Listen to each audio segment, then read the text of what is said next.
कांदा प्रश्नी आंदोलन करताना हर्षवर्धन सपकाळ यांची जीभ घसरली। मोदी फडणवीसांवरती अनादराने एकेरी भाषेमध्ये टीका करताना हर्षवर्धन सपकाळ यांनी वाहिली शिव्यांची लाखोली।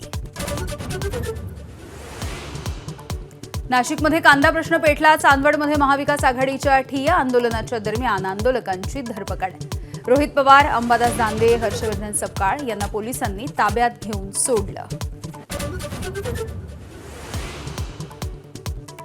कांद्याच्या प्रश्नी मुख्यमंत्री आणि दोन्ही उपमुख्यमंत्र्यांसह 6 ते 7 जणांचं शिष्टमंडळ उद्या अमित शहांना भेटणार।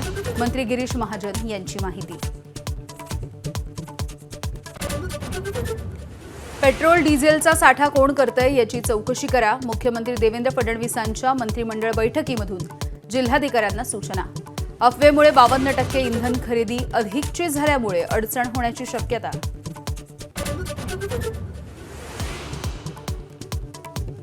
प्रत्येक आगाराला 5 लिटर डिझेल बचतीच्या सूचना। एसटी महामंडळ आणि तेल कंपन्यांचे अधिकाऱ्यांच्या बैठकीनंतर प्रताप सरनाईकांची माहिती।